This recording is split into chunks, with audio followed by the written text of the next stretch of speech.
O, discuss natin yung comment ng isang subscriber.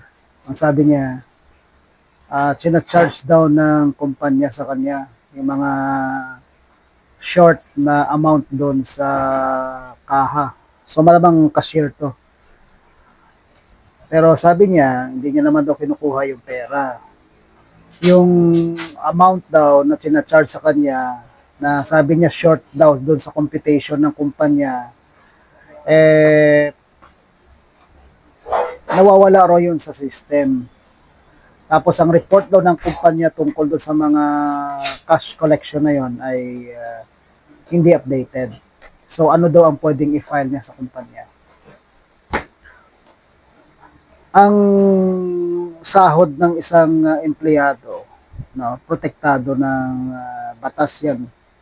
Kaya ang employer hindi yan empowered, no, na magkaroon ng automatic deductions dun sa mga cash register, kasi I would presume na kahato, no, cash register ang pinanggagalingan ng pera dito, na kung saan nagkaroon ng shortage. Baka nag-cash count ito, kada cash count nakikita may kulang, so nagcha-charge sa kanya ng mga short, no. Ang problema lang daw, ang short dito na amount galing sa hindi updated na report, tapos yung sa system hindi nababasa. Assuming na tama yung sinasabi ni employee doon sa facts na yan, hindi yan correct sa part ni employer to automatically deduct such amount ng shortage sa empleyado based on that circumstance or situation, ano.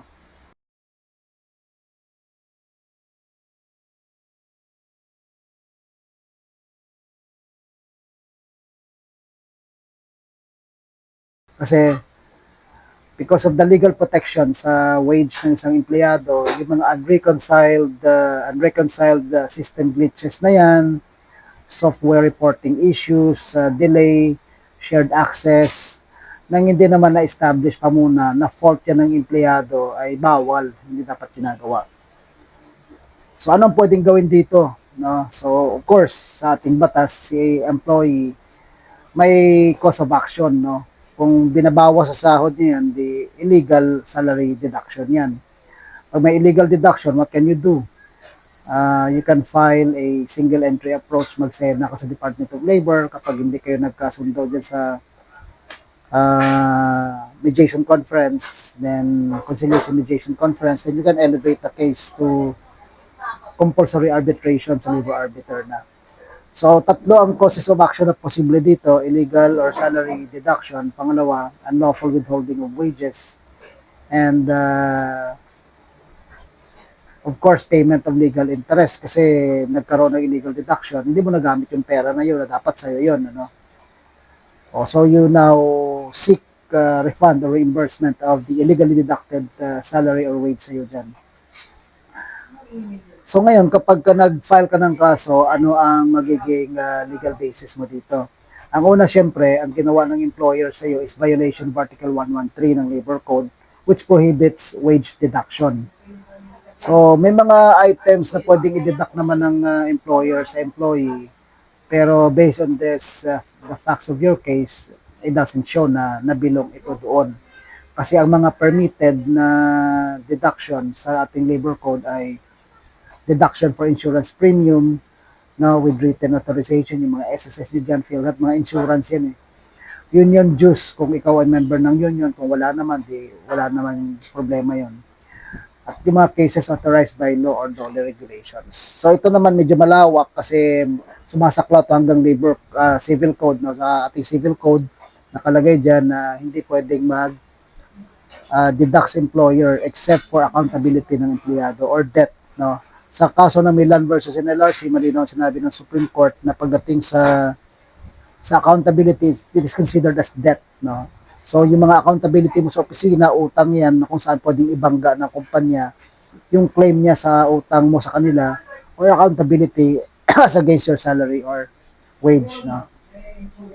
Then you go to Articles 114 and 115. Ito, may mga kumpanya na nag-implement ng deposit for loss or damage. So ibig sabihin, Department of Labor may mga kumpanya na nare-recognize na sa practice ng kanilang industry, allowed na mag-require sila na, oy, mag-deposit muna kayo kasi para sa loss or damage yan. Halimbawa, sa mga supermarket, department store operation, permitted ng Department of Labor ang mga yan na mag-implement ng cashier's deposit, no? Kasi normally dyan nagkaroon nga ng mga shortage na nawawala, no?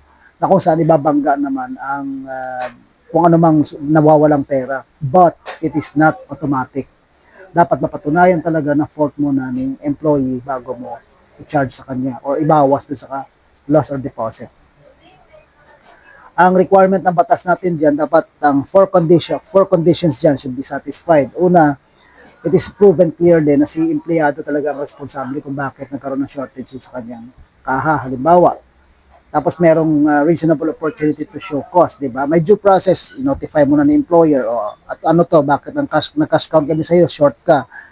Explain mo to, di ba? Parang ganyan. Bago mo i-charge or ibawas doon sa kanyang deposit for loss or damage na iniipon, di ba? Pagka-deposit for loss or damage kasi ito yung mga parang monthly binabawas sa mga empleyado or every payroll, paunti-unti para mapuno nila yung parang bond, no? Cash bond sa mga agencies, no?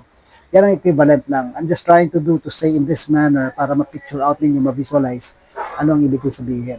So, going to number 3, ang deduction should be fair and reasonable and hindi nag-exceed doon sa talagang actual loss. So, ang fair and reasonable, kung ano yung nawala lang, kung talagang si empleyado ang nakawala. No? Huwag na yung mga iba kasi ano example ng mga hindi fair and reasonable? May mga kumpanya kasi ako naririnig dyan na pati mga tarde, bayad ka 5 piso. Maliban na sa hindi ka na sumahod, may penalty ka pa. Yan ang mga hindi fair and reasonable, di ba? Tapos ang sasabihin nila, yun naman daw, ipo-pull daw yung bayad, tapos gagawing pambili ng pansit sa outing. Hindi ganun yun. Kasi hindi na magiging fair and reasonable. We're talking here only of what was actually lost. Yun lang yung babayaran ng empleyado. Wala nang problema, hindi na problema ng empleyado kung wala kayong pambili ng pansit dyan sa pag nag-outing kayo. Ipondo na ng kumpanya yan kung summer outing ng kumpanya. Bakit ninyo ipo-pull yung mga unauthorized penalty para magkaroon kayo ng pansit sa inyong mga summer outing? Walang kinalaman sa empleyado dyan. Tapos, yung amount na pwede mong i-deduct dito sa wage or salary ng empleyado na pinol mo as a deposit should not exceed 20% of the employee's weekly wage. So, halimbawa, sa isang weekly niya, ang kanyang sahod ay sabi natin 10,000, o di ba? So kung magde-deduct ka dun, hindi dapat lumagpas sa 2,000 ang i-deduct mo sa kanya, no? Kada week, no? So kung 2,000 yan, kung 10,000 every payroll, di 2 weeks, i-divide mo by 2, 5,000 per week. 20% ng 5,000 is 1,000. So kung per week, bawal mong i-deduct more than 1,000 pesos sa kanya, no? Next, ang isa sa mga na-violate dito probably is Article 116, withholding of wages. No? It's different from the deduction, but this time, wini-withhold mo na kasi gusto kang singilin. But again, kailan ka pwedeng mag-withhold kung ikaw yung employer, kailan hindi. So, unlawful sa isang employer na i-withhold ang pera ng isang empleyado. No? Pwedeng withhold by force, threat, stealth, or give up any earnings, no? In whatever manner. Yung stealth kasi ito parang pinaikot-ikot mo lang, dinaya, sort of dinaya mo na to stealth, di ba? Palihim, pasikreto, no? Mga ganyan. Bawal yan. So ngayon, kung ang empleyado nag-decide na mag-file ng kaso, may mga kumpanya naman na iniipit naman yung empleyado, no? So, hindi binabigyan ng tamang sahod, tamang benepisyo. So, tawag doon retaliation, no? The Labor Code also protects the employee against such retaliation. Article 118 ng Labor Code, Protection Against Retaliation, that prohibits the employer from firing, demoting, or discriminating against an employee who files or intends to file a labor case or a complaint regarding wage deductions. So, malinaw din sa Labor Advisory ng Department of Labor, number 11, series of 2014, that the employer cannot impose deductions or wage reductions unless strictly covered by statutory authority. Yung binanggit natin, 113, 114, 115, yan ang mga statutory authority na nagpo-protect ng wages and benefits ng isang empleyado. Bawal, sabi ng DO, number 11, series of 2014, ang employer na mag-impose ng deduction without complying with those provisions of the Labor Code. No? So tapos dapat merong written lagi, written consent complying with the labor standards. So ngayon, kung magpa-file ka ng kaso, sabi mo kanina anong pwedeng i-file, magpa-file ka nga ng SENA. Kung pupunta ka ng Department of Labor, kung mag-escalate kayo upward, no, towards an NLRC, ito mga dapat mong tandaan. So magdala ka ng mga proof of employment mo dyan, employment contract, company ID, certificate of employment, appointment letter, mga ganon. No? Anything to prove na ikaw ay kinuha or hinar ng company. Tapos proof of payment, mga hindi tamang bayad sa iyo. Syempre, you have to show payslip, no? To show that, no? May doon pakita kung anong variance, magkano dinidak, shortage. So ibangga yung kontrata, magkano usapan yung sahod, magkano lang binigay sa iyo to show na may shortage nga na dinidak diyan sa sahod mo. Sabi mo na system glitch yung naging dahilan kung bakit short sa kaha mo. Now, ikaw may burden of proving na system glitch yan. So, dapat magdala ka ngayon ng IT help desk ticket na talagang may system glitch kayo kasi si IT ninyo ang mag-i-issue ng notice na meron kayong glitches din sa inyong system. Tapos kung may glitch ang iyong system, yung kaha mo may glitch, dapat nag-request ka dyan sa IT ninyo na, hoy, pakitingnan ito at mali-mali yung number na binibigay or binabato. Meron kang bug report, yung bug BUG, nire-report mo na merong mali doon sa system or kung yan ay kahanga, mayroong POS system yan, yung point of sale, no?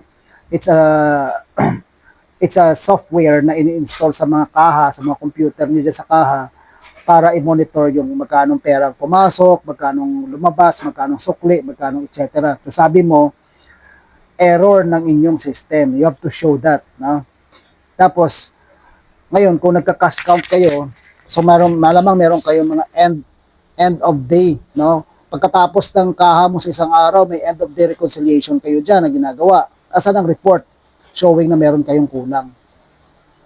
And then written communication, malamang hindi ka naman nananahimik lang dyan, ano? So ini-escalate mo, ma'am, bakit naman ako nadidakan? Bakit naman ito binawa sa akin? Shortage nga yan, ma'am, pero hindi ko naman kinuha. Kita naman doon sa system report na bug yan ng system, di ba? Nagloloko yung system ninyo. Ganyan. May mga ganun ka communication sa kanila. And then, i-prove mo na wala rin due process kasi 'di ba sabi nga ng ating labor code, dapat bigyan ka ng pagkakataon na magpaliwanag kung bakit may shortage sa kaha mo. Hindi nga ginawa sa'yo, basta na nag-automatic deduction, 'di ba? So, you have to show proof na walang notice to explain or investigation na ginawa bago nagkaroon ng withholding or deduction sa salary mo. How do you show that? No? You allege that. You show yung GC ninyo, ma'am, bakit bigla naman akong dinidakan? Wala man lang kaabog-abog. Hindi nyo man lang muna ako pina-explain bakit ako may shortage. Basta na lang nawala doon sa payroll ko, sa sahod ko yung ganitong halaga. Nasabi nyo shortage. Kaya ko namang ipaliwanag yun kung binigyan nyo lang ako ng pagkakataong magpaliwanag. Sasabihin ko sa inyo na system error yan. Tsaka hindi updated yung report ninyo. Ganon. No? Yan ang patunay mo na walang notice to explain na pinadala sa'yo. Proof of non-exclusive register access. No? Kung marami kayong gumagamit sa kaha na yan, so most probably hindi lang naman ikaw. No? So kung marami kayong sumasaw-saw dyan sa kaha, kanino ba talaga nag-fall yung shortage? Isa din sa mga pwedeng dahilan yan. So magpa-audit ka ng maayos para makita kung sino talaga ang, ano talaga ang dahilan kung bakit ka nagkaroon ng shortage. So, yan lang masasabi ko dito sa comment mo sa video natin about shortage sa pagkakaha mo na dinideduct sa iyo na sabi mo hindi mo naman kasalanan dahil system error plus sabi mo hindi updated yung reporting ninyo. Kung may kulang pa yung facts, no? Ako nag-rely lang ako sa kwento mo, ha. I'm not saying na tama yung kwento mo. Nag-rely lang ako dyan sa sinasabi mo. So, inassume ko lang na tama yung kwento mo, kaya nagkaroon ako ng aking opinion tungkol dyan. Alright, so kung meron ka pang additional facts na gusto nyo idagdag, let me know. Drop me a comment. Kayo din mga nanonood, mga nakikinig, kung meron kayong mga tanong, let me know para magawa natin ng video kung meron tayong panahon. With that, thank you very much for watching and I hope to see you in my next videos. God bless.